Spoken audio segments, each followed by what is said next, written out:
this NFL football player comes up to me. He goes, Goggins, can I ask you a question? How do you keep that dog mentality? I said, let me ask you a question. When you were younger, what did you want to be? He said, an NFL football player. But once I got there, I lost that dog mentality. He had a finish line in his brain. Guess what? A true dog mentality, I have a dog at home. He never gets full. It's not enough you made to the NFL. It's not enough you ran a 5K, win a 10K. It's not enough you became a doctor. Be a better doctor. It's not enough you lost 50 pounds. Go out there and do something with it. Guess what? It's 109 out here, but guess what? It's not enough. Stay hard. Today I was running, and this guy passes me in the car. It's about 100 degrees out here, 70% humidity. And the guy comes back around and looks at me. He pulls his car by me and says, why are you out here? I said, because you're not. Sometimes your motivation needs to be because no one else wants to do it. We need doctors, we need dentists, we need teachers.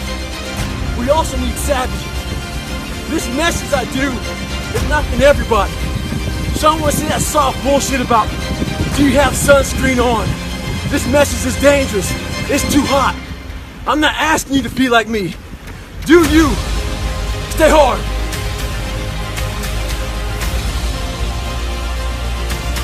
Your mind's getting softer. We do that shit with everything in life. A lot of you are trying to find inspiration and motivation with a depressed mindset. You don't find inspiration by not living in the grip of life. You need to live in the grip of life to find inspiration. Put challenges in front of yourself. When you put a challenge in front of yourself and you attack it, that's when you find inspiration. Repetition every day. Stay hard.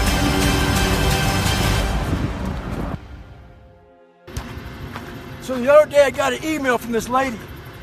She said she truly enjoyed my book, but as she read it, she thought I was just crazy. So after she read it, she put the book down and started living her normal life.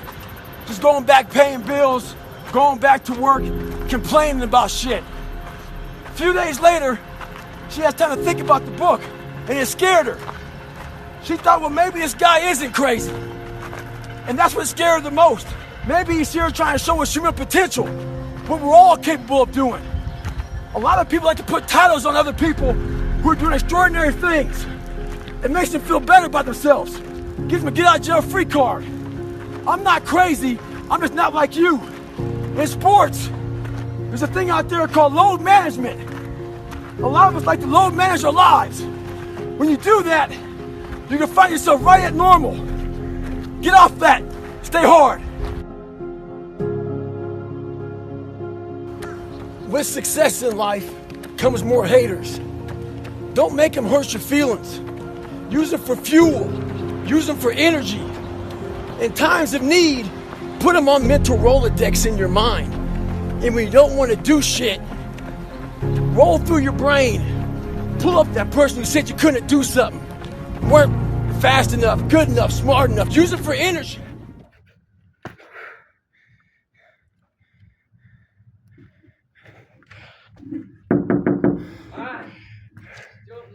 Включи свет.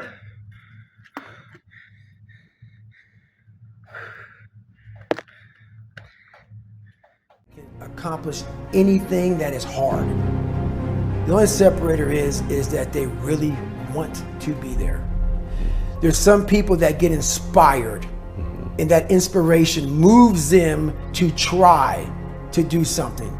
But the inspiration is very high right now in this nice environment. We're in a nice environment. I watched a movie about some badasses, you're inspired. But the second you're not in this environment and you're actually doing what inspired you, that suck factor is now real. You're now there. And only those people who have been there 1,000,000 times in their minds and have lived in that water and have suffered 1,000,000 times and realize my legs may break, my knee may break, my bones will hurt. I will be the coldest I've been in my life. I will be miserable, and accept that. When you get in a horrible situation in life, your mind immediately says, everybody's does, even if you want to be there. But it starts to have all these different questions in your mind in that 1 second. And it says, okay, why are you here? Why are you doing this? Why this? Why that?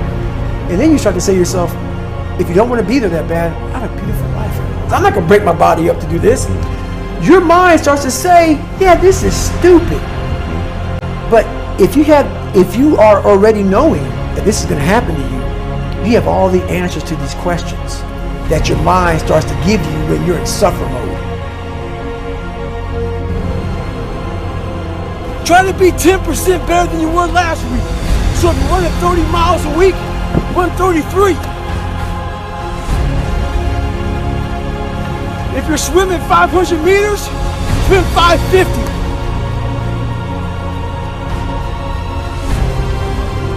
The more you walk away from accountability,